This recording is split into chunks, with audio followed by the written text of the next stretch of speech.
Subhanalladzi khalaqal azwaja kullaha mimma tumbitul ardu wa min anfusihim wa mimma la ya'lamun. Pada bacaan subhana ada pada lafal huruf ba sukun. Apabila ada huruf ba dia harakatnya sukun, maka ada hukum qalqalah, maka harus dipantulkan dalam membacanya. Hati-hati juga dalam pantulannya, jangan sampai ada tambahan hamzah atau di dalam bacaannya ada sakta, misalnya subhana, ini sakta. Kalau dia tambahan hamzah subhana, harusnya dia ya, subhana. Kemudian pada lafal ha ada mad tabi'i, yaitu fathah bertemu alif, subhanalladzi. Kemudian di sini ada alif lam syamsiyah, yaitu langsung ke huruf lamnya. Kemudian pada lafal zi, hati-hati jangan terbaca allazi, tapi dia huruf dzal kecil, alladzi. Kemudian di sini ada hukum tajwid berupa mad tabi'i, yaitu kasrah bertemu ya sukun. Khalaqal azwaja. Di sini ada alif lam qamariyah, yaitu lamnya terbaca. Kemudian wa, pada lafal wa ada fathah bertemu alif, yaitu bacaan mad tabi'i. Kullaha, pada lafal ha kembali lagi ada mad tabi'i, yaitu fathah bertemu alif. Mimma,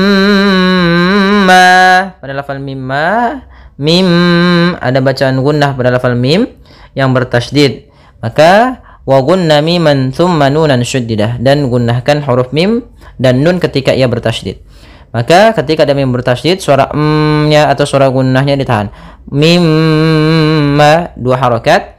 Kemudian pada lafal ma kembali lagi ada mad tabi'i, yaitu adanya fathah bertemu alif. Kemudian tumbitul ardu, pada lafal tumbitu di sini ada nun sukun bertemu dengan ba. Apabila ada nun sukun bertemu dengan huruf ba, ya, maka kita namakan dengan iklab, yaitu cara membacanya adalah suara nunnya diganti dengan suara mim, maka di sini ditandai dengan mim kecil. Tum, ya, dimatikan sambil ditahan gunnahnya. Tum, ya, ditahan suara nya. Tumbitul ardu. Kemudian di sini alif lam qamariyah lagi, lam dan alifnya tertulis dan dibaca. Ardu, ra-nya tebal, yaitu ra tafkhim, karena dia ada huruf ra sukun di dalam fathah. Kemudian wa min anfusihim, pada lafal mim, wa min anfusihim ada nun sukun bertemu dengan hamzah, maka ini kita namakan dengan izhar halqi. Kemudian anfusihim ada nun mati bertemu fa, hukum tajwidnya ikhfa, caranya adalah kita samarkan nun ke fa. Kemudian mim, ya, anfusihim. Nah, di sini ada huruf ada hukum tajwid berupa izhar syafawi, yaitu apabila ada mim mati bertemu seluruh huruf hijaiyah kecuali mim dan ba, maka ia izhar syafawi, maka suara mimnya harus jelas dan tidak boleh ditahan. Wa mimma, kembali lagi ada mim tasydid, maka dinamakan dengan gunnah. Ma mad tabi'i, fathah bertemu alif. La mad tabi'i lagi, ada fathah bertemu alif. Ya'lamun, pada lafal mun ada bacaan mad arid lis sukun, yaitu di sini ada sukun yang ditimbulkan karena waqaf, yaitu nunnya menjadi sukun, dan sebelum huruf sukun yang terakhir yang karena disebabkan waqaf ada huruf mad, maka kita boleh manjangkan 2 harakat, boleh 4 harakat, dan boleh 6 harakat. Subhanalladzi khalaqal azwaja kullaha mimma tumbitul ardu wa min anfusihim wa mimma la ya'lamun. Ya.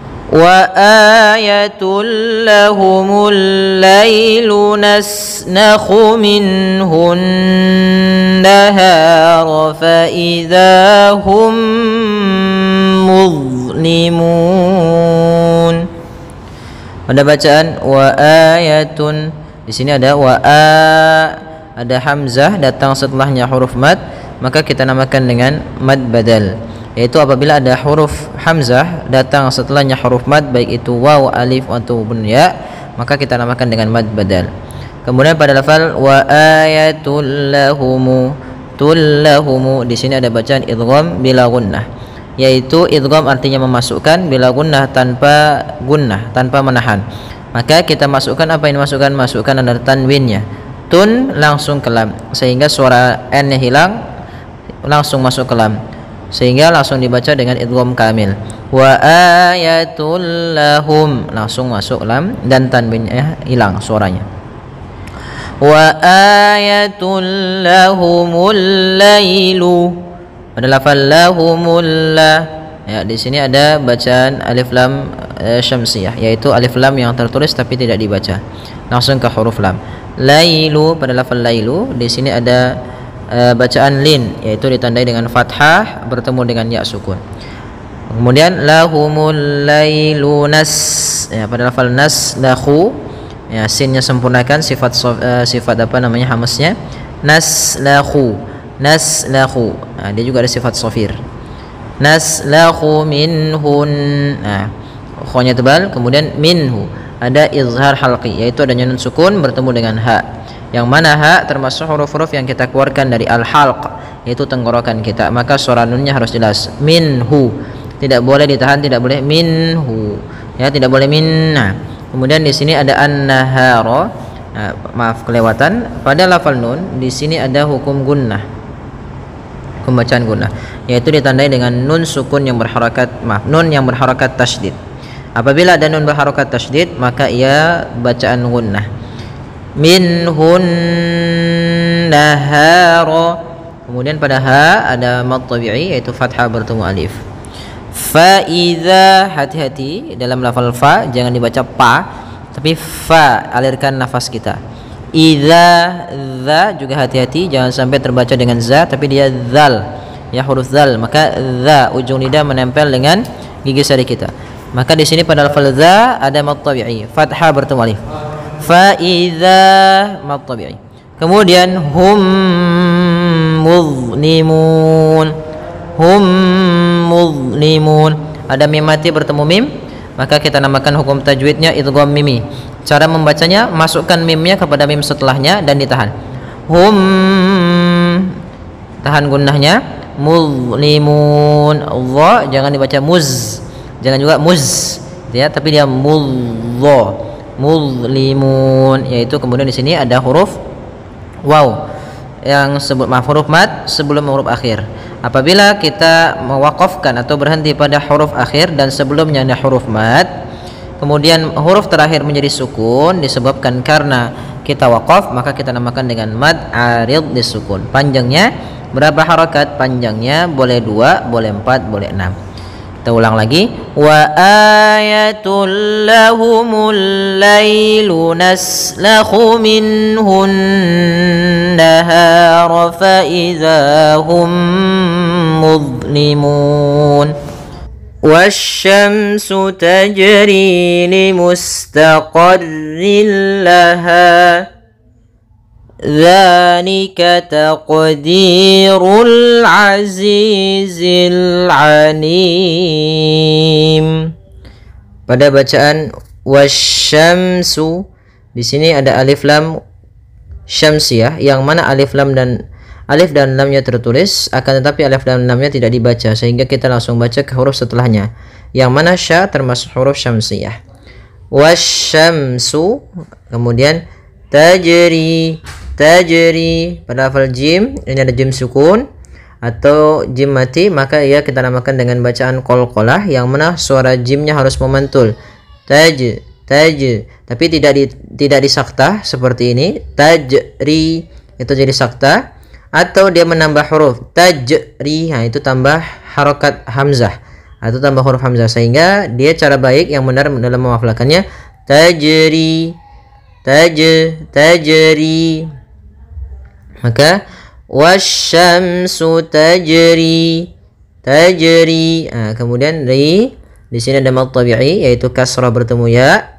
Limustaqarril laha, pada bacaan rilla di sini ada idgham bila gunnah, yaitu ditandai dengan kasrotain bertemu dengan huruf lam, yang mana lam termasuk huruf idgham bila gunnah. Idgham artinya memasukkan, bila gunnah tanpa disertai dengan gunnah, sehingga hanya masuk saja. Dan di sini kita juga sebut bisa dengan idgham kamil, yaitu setelah keseluruhan hilang suara nunnya sehingga tinggal masuk kepada huruf setelahnya. Laha, di sini ada bacaan mad tabi'i, yaitu fathah bertemu alif. Di sini ajim kita boleh waqaf. Dzalika taqdirul azizil alim. Maka pada lafal dzalika, dza di sini ada mad tabi'i, yaitu fathah bertemu alif. Hati-hati dalam melafalkan zal, jangan sampai terbaca dengan za, tapi dia za gitu ya. Dzalika, kemudian taqdirul, ta qaf itu ya, taqdiru langsung ke qaf, qalqalah, yang mana qaf termasuk daripada bacaan qalqalah. Kemudian di itu ada mad tabi'i, kemudian yaitu ditandai dengan adanya huruf ya sukun. Ada huruf ya sukun didahului dengan huruf kasrah, diru. Kemudian lanjut kepada al-aziz, mafrul. Nah, di sini ada alif lam qamariyah, yang mana alif dan lam tertulis dan dibaca azizi.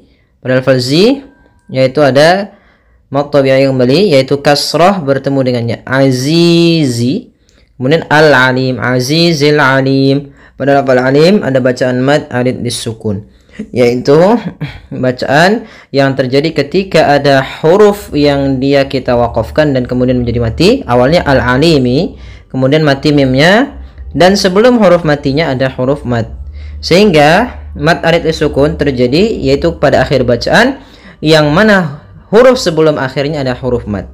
Maka kita boleh membaca 2 harokat, boleh 4 harokat, dan boleh 6 harokat. Kita ulang kembali. Wasyamsu tajri li mustaqarrin laha, dzalika taqdirul azizil alim.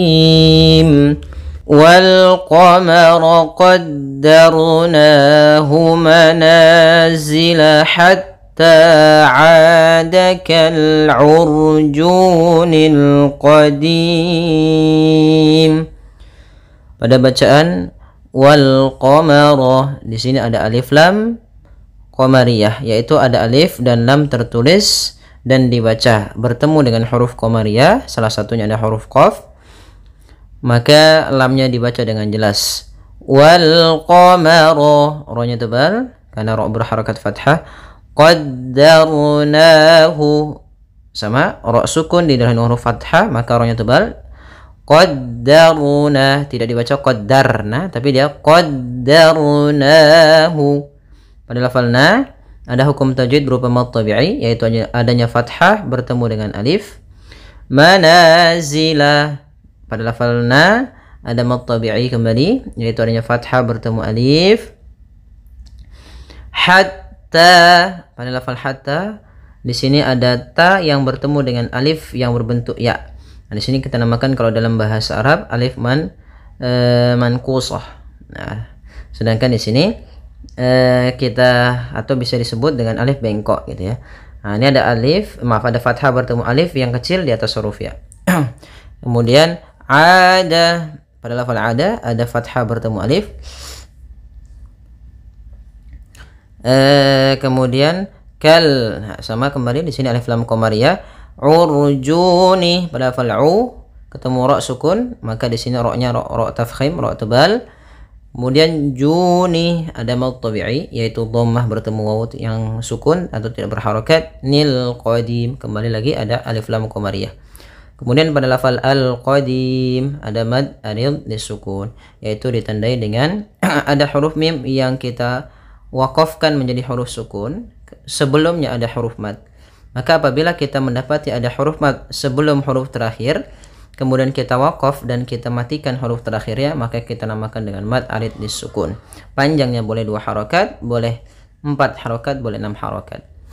Wal qamara qaddarnahu manazila hatta 'ada kal 'urjunil qadim.